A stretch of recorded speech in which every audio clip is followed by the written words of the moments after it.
This morning, I'm going to be reading to you from John chapter 12. We're going to be reading the last part of John chapter 12 and the beginning part of John chapter 13. And if you recall, 2 weeks ago when we had the joint worship with the youth, I spoke on John chapter 13, 1 through 5, kind of wanting that to be kind of a theme for us this year, about community, about loving one another. And so I'm going to kind of talk about that again, but I want to just give you a couple of stories that I'm going to interweave that maybe will kind of help you to understand and maybe think about more practically how we may really love one another. So let me read to you, beginning with John chapter 12, verse 44, and I'll kind of explain how these things kind of just merge together, even though it might not seem like it at first glance. So John chapter 12, I'm going to be reading from verse 44. If you have a Bible, you can follow along. This is Jesus speaking to his disciples and to all those that were kind of listening. There were a lot of people that were gathered to listen to this. So hear the words of Jesus Christ. Verse 44, and Jesus cried out and said, and cried out means he said it loudly, passionately, whoever believes in me believes not in me, but in him who sent me. And whoever sees me sees him who sent me. I have come into the world as light, so that whoever believes in me may not remain in darkness.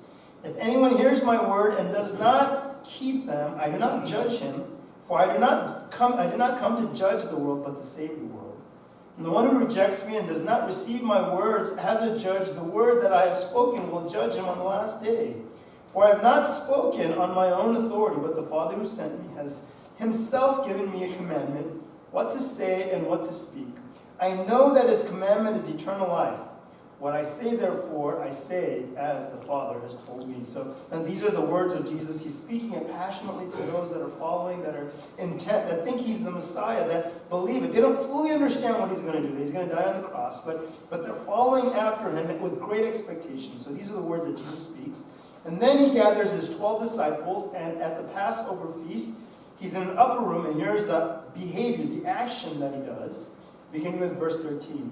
Now before the feast of the Passover, when Jesus knew that his hour had come to depart out of this world to the Father, having loved his own who were in the world, he loved them to the end.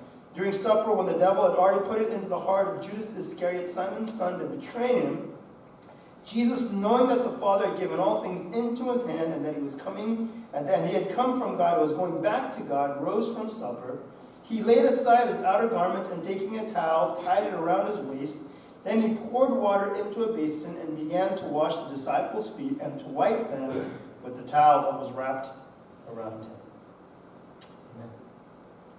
I'm going to read a couple more verses to you, and they come out further down in John chapter 13. I know there's a lot of verses I'm reading to you, but I think they all kind of tie together. I'm going to keep this in mind. And so after Jesus washes their feet and tells them about Judas's betrayal, Jesus says this. He says in verse 34, a new commandment I give to you, that you love one another just as I have loved you. You are also to love one another. And by this all people will know you are my disciples, if you have love for one another. This past week, on Wednesday, I had a chance to preach in the Korean Wednesday worship in Korean. And so it was kind of a weird, I end up usually doing about once or twice a year, it seems like. Pastor John was on vacation, and so he just graciously asked me to do it, and so you don't really say no. And so I was preparing my sermon on Wednesday to speak in Korean. And so usually I don't come to church on Wednesday night, and so that afternoon I was telling Ellie, after we'd studied and done all these things, and I made food for them, early dinner so they could eat. I said, Ellie, I'm going to go to church, and I'm going to be gone tonight. I'm going to be back till like 10. I'm going to church to preach. And she said to me, why? I said, there's no church on Wednesday. I said, oh, no, the Korean congregation has worship, and Pastor Jung's not around, and so he asked me to preach. And she said, in Korean? And I said, yeah, in Korean. And she goes like, isn't Pastor Lee, Daniel and David's dad, at church? And I said, yeah. How come he's not preaching? Because he asked me. And she said, and here's what she said. She said, but you can't speak Korean. That's what she said. So all my, half a week of preparing and, Google Translate and fixing things up, and I'm actually really good at typing Korean. I'm not good at spelling, you know? And so, but I'm pretty good at typing because when I was an intern a long time ago at a Korean church, they made me type up the bulletin for the church. And so I can like not look and type Korean. It's so weird. But I don't know what it means a lot of times. So it's just a weird skill, you know? And so my daughter, when she said that, all of a sudden, you know, all this like preparation I did, my confidence got shaken. And I'm like, oh, yeah, you're right, I can't. And then I said, no, it's okay, you know? And so I came to church and I spoke. And, you know what's really interesting? Is that when you speak, and Jesus at the end of chapter 12 is speaking to his disciples, right? And a lot of times you wonder, are people understanding my words? Especially when you speak in another language that you're not as comfortable with and stuff like that. And when Ellie said that, I just realized, you know, she was saying like, yeah, can you communicate in another language? You know what was going on with Jesus and a lot of the disciples, a lot of the crowd? And if you read that last part that I read to you in chapter 12, Jesus is saying passionately and loudly, right? These words. And what he says is, I'm from the Father, and I'm speaking to you only what I heard from the Father. And if you see me, you've seen the Father. And he's saying all these things that are kind of cryptic, that are kind of abstract. And I think a lot of people are like, oh, whatever, I don't know exactly what he's saying, but it sounds good.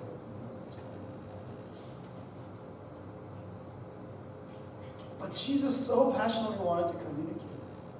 And so when I was driving to church on Wednesday, I thought, you know, Lord, and I was just kind of praying, I was going like, yeah, my Korean's not that good. It's not bad. It's not horrible, otherwise Pastor John wouldn't have asked me, but it's not great. And I just said, Lord, can you just convey?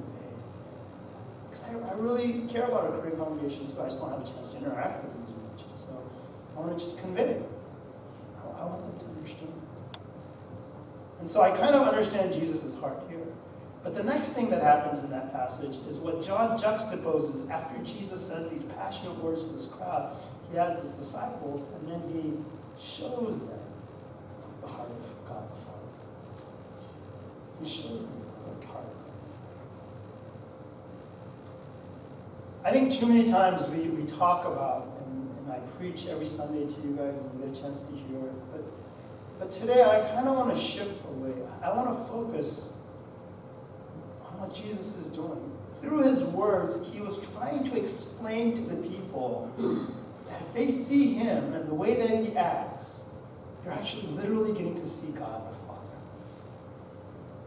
Kind of heretical for his time, especially if he was only a man, as some people thought.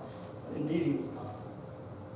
And then in John chapter 13, in the beginning part, the washing of the disciples' feet, to me, is this one climax. It's the central focus where everything comes into sharp focus in the book of Gospel of John. When Jesus dies on the cross and resurrects later on at the end in chapter 19, 20, and etc., if you go back and you look, you realize the love of God is being displayed there. Jesus washing the disciples' feet is fully embodied in him actually laying down his life. And in the very beginning, where it says John talks about Jesus being born into this world as the light, it's going back to this to reveal who God the Father is. And so this morning, what I want to point out to you from John chapter 13 is Jesus is talking about, you guys, I want to show you God's love, how he loves you. And now there's a practical lesson I want to give you. And he says, it's not just this demonstration or request or my pleading, but it's a commandment to you. You need to love each other like I loved you. Now, being a parent, and I know any parent that has 2 children, you cannot command your children to love each other. It just doesn't work. You ever try to make 2 kids who had a fight? Maybe your parents did if you had a sibling, especially if it's the same gender. Okay, now shake your hands or hug. I remember when I was an elementary kid, my mom used to try to make us do that. I didn't hug my sister normally. Why would I hug her when I'm pissed off at her, right? And or at school, right? Shake hands with the kid that you just fought with. And you know what happened with boys, right? You'd be shaking hands, but you're trying to squeeze and hurt their hand as much as possible. Yeah, you know? That's what would be happening. You can't force people. You can't command people to love. So what is Jesus doing to his disciples? Why is he saying, I'll give you a new commandment? Because he's saying this is so essential. And he's saying something else. It's not a matter of whether you feel love. It's a matter of deciding deciding to love someone in spite of not feeling love towards them. So this morning I want to talk about just 3 stories about how Jesus loved, and maybe those will bring us a little home. But when you look at how Jesus washes the feet, it's just amazing. Because look at this very beginning part in verse 1. It says, the feast of Passover happens, and Jesus knew that he was going back to the Father. And he said he loved those that were in this world. His disciples, he loved them. And then he says, he loved them to the end. What does it mean that he loved them to the end? It means he loved them to the very last breath of his life. That's what it means. But you notice it didn't say he loved 11 and not 1. You guys all know the story of Judas Iscariot. He's the one that betrays him. He's the one that gives Jesus up. I don't know if, I'm sure most of you have experienced some level of betrayal, but some major betrayal on someone that you cared about, someone that you poured into, that hurts. But you know what? I believe Jesus loved Judas Iscariot to the very end too, because he chose to. And there was times when the disciples were not lovable. I jokingly tell people, you know why Jesus got up early in the morning and prayed so much, apart from his disciples? Because he was probably there going, oh Lord, I hate these guys.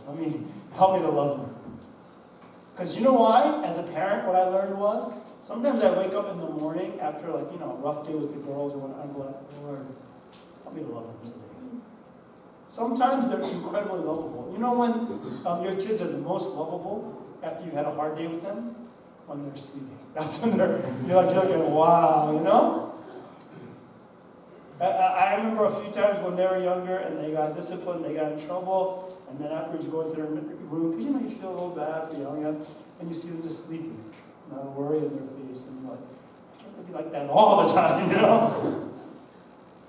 But Jesus, I believe, struggled in the flesh as a human, as a man, and even in being God and loving his disciples. And so it was something that he had to choose to do.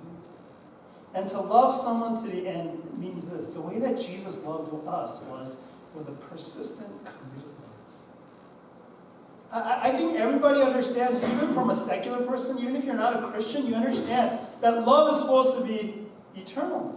Right? It's supposed to be forever. It's supposed to be till death do us apart. I mean, even people in this world don't go like, yeah, I want a temporary love. I want to love someone really passionately, deeply, with all my heart for about 6 months, a year. Because those people that actually think that way, they're messed up. That's the way we look at it in this world. They're not normal. Everybody desires. Maybe we become jaded. Maybe we become disillusioned. But we desire a love that lasts all throughout our life. And, the romantic idea is like, forever and ever, even beyond death somehow, right? But Jesus says he loved his disciples. The Bible says he loved them to the end. We're supposed to have a persistent, consistent love, and it requires a decision. When I first served at the first church I served at, I was 25 years old, and when I first got there, when you first start anything, it's exciting and new, and you have a lot of passion, a lot of energy. And so I remember every Sunday I would go and pick up a couple of kids that didn't come as faithfully to the church because their parents weren't going to the church, but they were part of my youth group. So I brought them to church. I picked them up. They had no way of not coming to church because I'd knock on their door, And then we all groggy-eyed, and I'd be there every week trying to get them to come to church. But I remember as the weeks went on, I noticed as I picked them up and drove to church, an elderly couple that belonged to our church. So this is a Korean American church, and so they were in the Korean congregation. I didn't really meet, but they're like in their 70s, and they would walk to church. But here's the thing that stuck out to me, because in my experience, this didn't happen with the older generation. They held hands as they walked to church, which I never ever saw. I never saw my parents hold hands, let alone, some people going to church. Now, being Korean, when they got to church, they stopped holding hands, but I saw that, and I remember a couple of times I kind of rolled down my window and stopped doing. I go, would you guys like a ride? I'm going to church. They go, no. I just politely declined, and they would just walk to church. And so, over the first few months I was there, I kind of heard a little bit of their story, not from them, but from different people, because I was just very curious. And whenever I saw them at the worship at church, they sat together. I don't know if you guys know this, but what I always noticed, because I grew up in Presbyterian churches, and this was a Presbyterian church too, the wife and the husband don't usually sit on the same pew. I don't know what it is, but they were like separate. women's section, men's section. Or if they sat in the same pew, there would be at least, 3 spaces, I don't know how they ever had children, but there would be at least like 3 spaces between them and stuff like that, right? Osmosis, I don't know. Anyway, spontaneous generation, whatever. But this couple would sit together, and the wife would always be kind of leaning against her husband's shoulder and whispering in her ear, and they would just be talking about this. It was just really cute. This is like something I never saw. So I got to know their story. I was just kind of curious. And I found out that they had a very difficult marriage. They had almost gotten divorced. And I think they had 3 children, and when the 3rd child went off to college, they were almost at the point of divorce. But then they came to kind of renew their faith, started attending church more faithfully, and they really started experiencing the love of God. And as they did that, they actually did a renewal of their vows and everything. And after their kids all grew up and kind of went out of the house, they decided that whatever church they went to, they're going to live close to the church and walk to church every Sunday morning. And I don't know how all of it came about, but what I understood is that they decided that every Sunday as they walked to church, and this evolved over the years, that they were going to hold hands and renew kind of their commitment to one another like they do on their wedding day. So it was kind of like their wedding march all the way back to church. And the idea is today I commit again to love you this coming week. And then the next week when we do it again, I commit to love you this coming week. And they kept doing it, and now they were in their 70s. And now it was like, well, one of us might die at any time, so, I commit to you. And when I heard that, I thought, wow, that is exactly the right image. See, when we think about a committed love, loving someone to the end, we get overwhelmed. When I think about raising my girls until they're grown up, like, Catherine, she'll be off in college in a year and a half, 2 years, but Ellie, I still have like 7 or 8 years left. Wow, that's a long time. Some of you have 1 or 2, 3, 4 years old, you're like, wow. I mean, it's still a joy, I'm not saying that, but if you think about everything that you have to do, if you think all that you have before you, it's kind of overwhelming, insurmountable. If you're in school and you think about college, or if you want to be a doctor, or if you want to go to a graduate school, or if you want to achieve something, you think about all the years that are ahead for you, it's kind of overwhelming. But in reality, the way that committed love works is today I choose to love. This moment I choose to love. I think that's the only way that it works. That's the way it has to be. It's a daily commitment. It's a daily recommitment. And when you do that, one day is not that hard. Even 1 week is doable.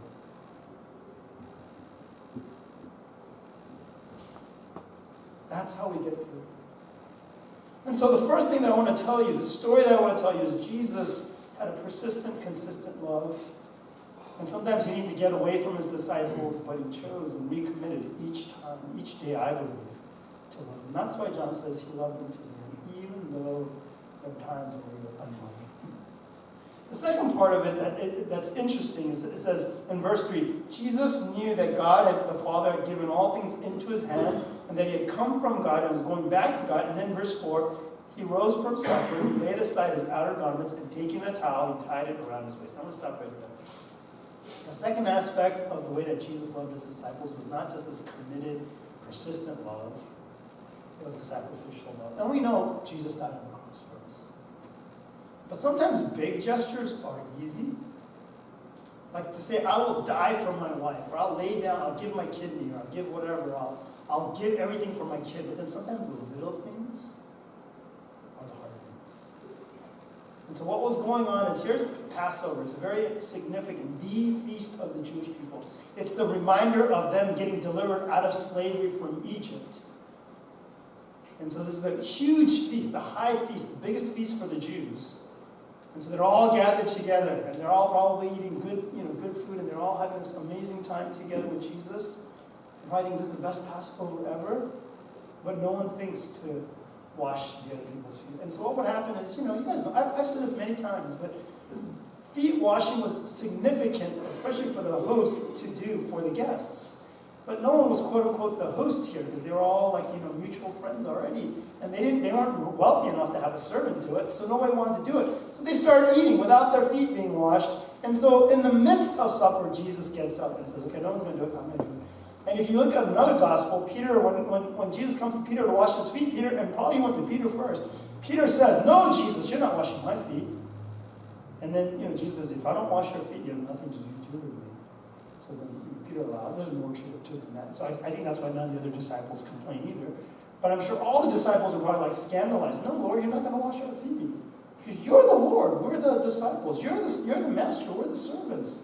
We should be doing it. Maybe some of them felt guilty afterwards. But what Jesus is demonstrating is, God's love towards you is? It's sacrificial. God of all the universe is willing to humble and serve. Do you guys kind of get what I'm saying? I mean, it's hard for us to fathom sometimes. It really, really is. Now, I remember when I was a kid, I really didn't like doing a lot of chores on Saturday because that was, cartoon and all this other stuff. But my grandmother, my mom's mom, lived with us, and she was just very industrious. She never stood still. And she never told me to go help her clean the garden or clean something or do chores, but she shamed me into them. She'd wake up and say, hey, James, come down and eat breakfast. And she would make me, have me eat breakfast. She'd make me come down literally to eat breakfast. And, first few times I didn't really know when she lived with us, oh, thanks, Mom, I'm eating breakfast, good food. And then she would, after, putting my breakfast on the counter, she'd go outside, start pulling weeds. Oh, no, grandmother pulling weeds. So I'd be sitting there and be like, eat my breakfast, put it in the sink, turn on the cartoons, All the blinds are open, she's out there pulling weeds. Can't close the blinds in your grandma, right? So I'm sitting there watching cartoons but feeling guilty. That's not a good way to watch cartoons. So eventually I go outside and I pull weeds with it. Then I learned after a while, I should not go eat breakfast. But even then, if I'd wake up, I'd be knowing, she's outside doing something. Do you understand that genuine love serves sacrificial? I think sometimes we have it wrong in this world, and maybe it's getting a little bit better, but maybe within the church or corporations, the CEO, the higher-ups get served, get all these benefits. This is what's wrong with so much of our institutions, so many of our organizations, maybe even some of our government, because it's always about the privileges that you get as you work, rather than the responsibilities of caring for and serving those.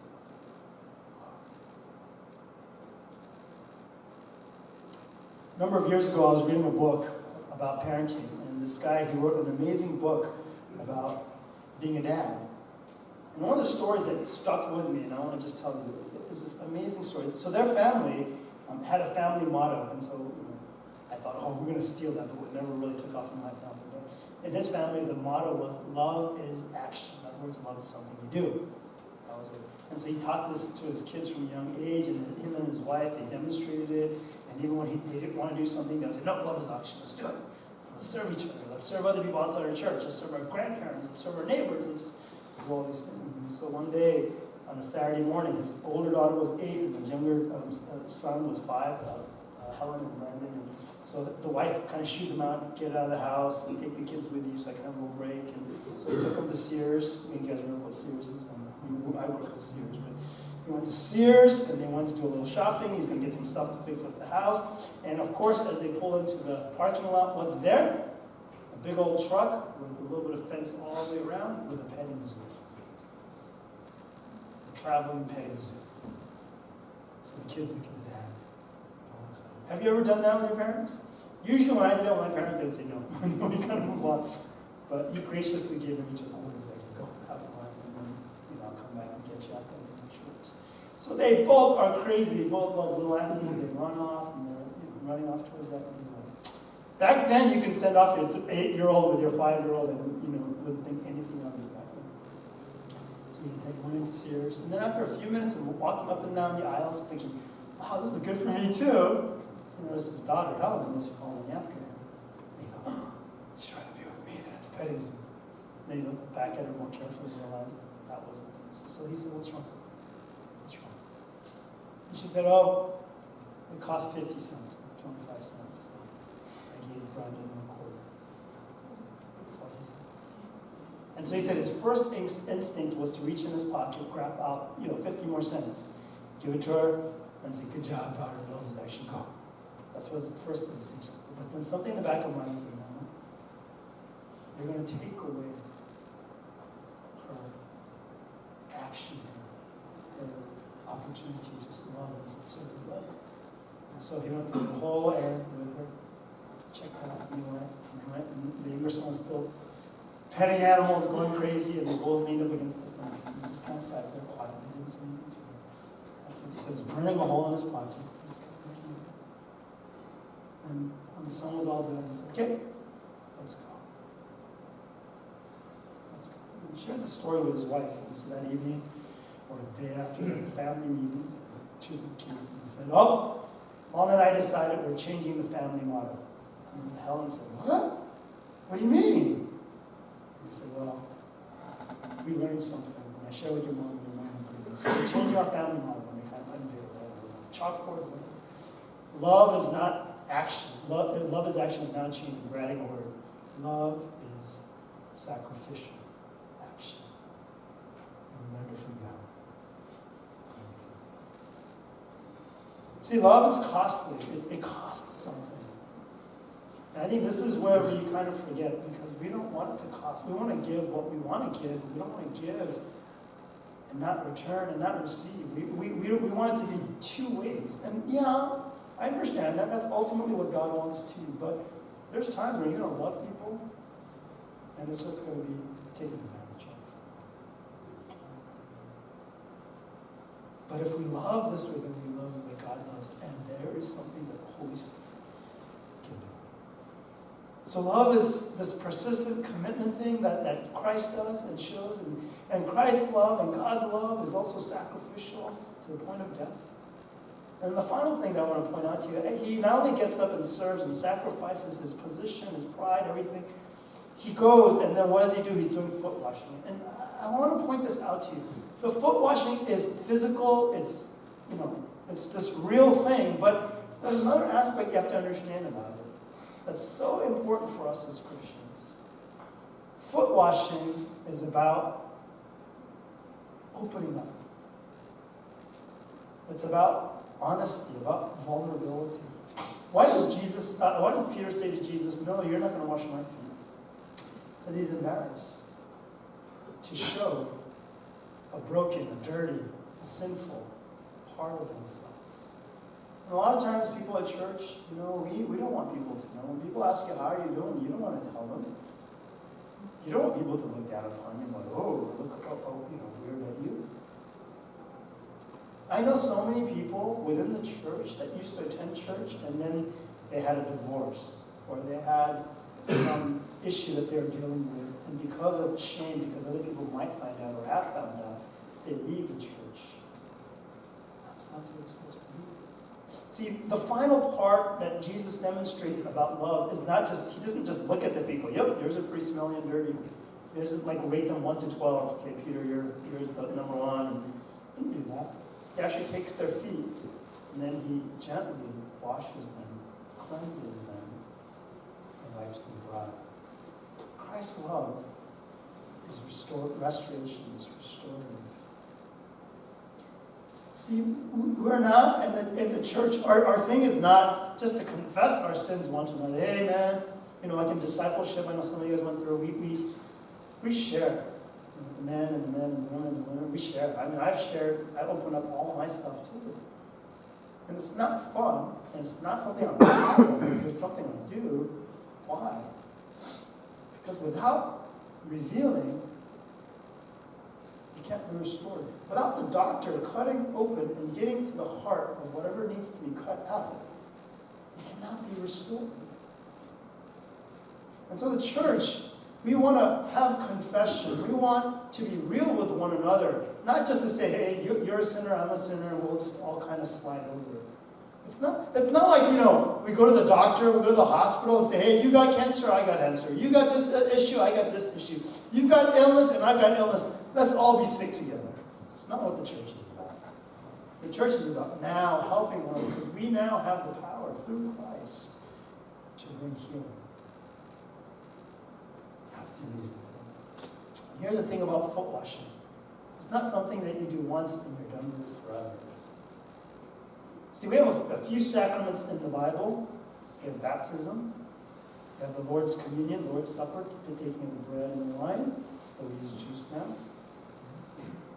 I don't know if foot washing should be a sacrament, but I do know that it's something that needs to be repeated. And what it reminds us is that God's grace washes us regularly, daily, all the time. There's times when I mess up, when I've said things, when I've done things, when I get down on myself, I go, God, I've been walking with you all these years. I'm trying to teach about you. I'm supposed to be a pastor. I'm supposed to be mature, and yet I fail and I fall down. And at those moments, you can get really down upon yourself and just call, you just want to get away from everybody. You don't want anybody to see how messed up you are. But in those instances, that's what I'm reminded of this. Where Jesus says, come to the light. Let me take a look. Let me wash again.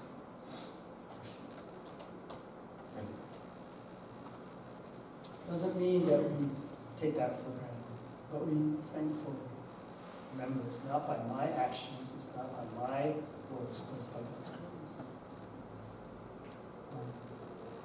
I know not everybody knows all the details of my story, but I think it bears reiterating. But one of the reasons that I ended up here, obviously by God's grace and God's provision, is that when my wife was near passing away, we had to move to Los Angeles for her to be closer to her family and whatnot. But there was a lot of hurt and angst in my life. There was a lot of kind of upset things in my life towards God. And I needed restoration. I needed foot washing. I needed healing. And I think that's why God sent me here too. Not just to help lead and teach and show you guys how it's done, but for me to be loved and accepted as someone who went through something that made me question a lot of things. And the acceptance that I had, both from the Korean congregation and from the English ministry and all of you, and especially the guys, the deacons, and the people I went through discipleship with, brought me restoration. I have a pastor friend who's about a dozen years younger than I am, but about 6 years ago he was diagnosed with ALS, Lou Gehrig's disease, degenerative. We've been praying for him like crazy, but he's deteriorating and eventually will take his life, apart from feeling real profound. He first was diagnosed when the second daughter was born, because he started having all these weird symptoms. And he's this tall, big, strapping young man, and I knew him from before he was married, and when he got married, we were all excited for him. And he's just one of those guys that you could just see he's going to just do great things for the kingdom of God. Every ministry that he did just flourished. He just was doing a great job. And then he got married to a wonderful woman, and he started having kids, and then when it happened, he had some recriminations against God. Why? But then he struggled through it. He just kept doing ministry. He's like, okay, no matter what, I'm going to be an example. I'm going to just go through this.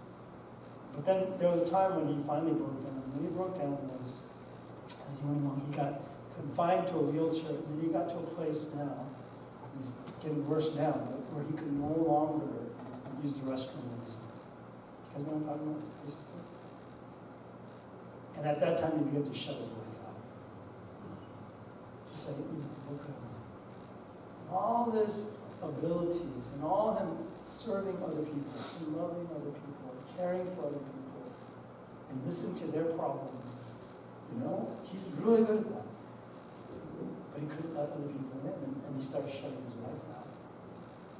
And so, every day somebody that would help would come and sponge bath him and take off his diaper and wipe him down and do all those things. But he refused to let his wife or even see it. She's not a normal person, and so she yelled at him. And I can't use exact words in a sermon. I'll give you an idea, but she just got so mad that she basically used language And it shocked him to his core, but she said something to the effect, and I won't use the exact language, but you can, depending on where your mind is, you'll be close or far, okay? Said, I cleaned the crap, diapers, not that word, but diapers of our 2 girls. You need it. And I, damn, will clean yours too.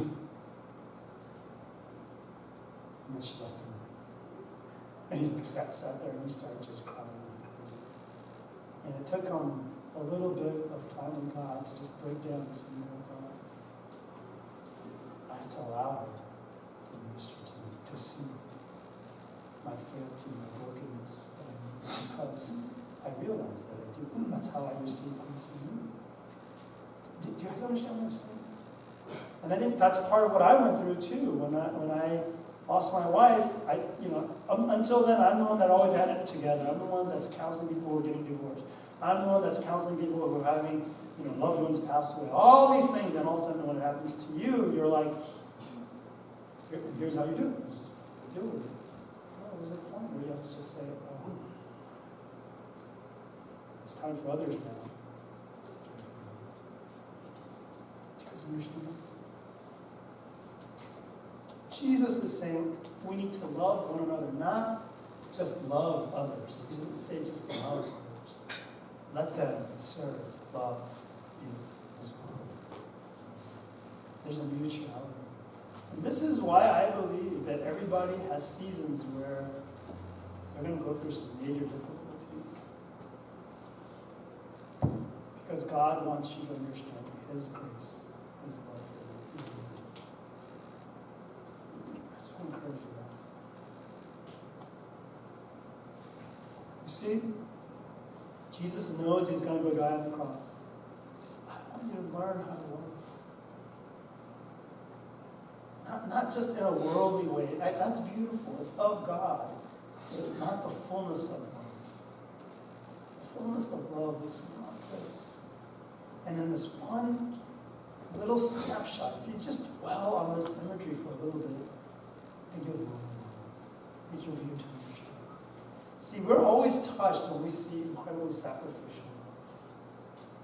We see people sticking it out because we know that love is not just human. We know we're capturing a glimpse of God's love. We should be in awe when we see those things. Because then we're getting to see God's love lived out for us. That's a lovely thing. It's a holy thing. Can we learn? How do we do that? May God encourage you. Let's commit to loving today, this week. Let's sacrifice. Just as Christ sacrificed for us. Let's desire to bring wholeness and healing and restoration to those we love. Let's pray together.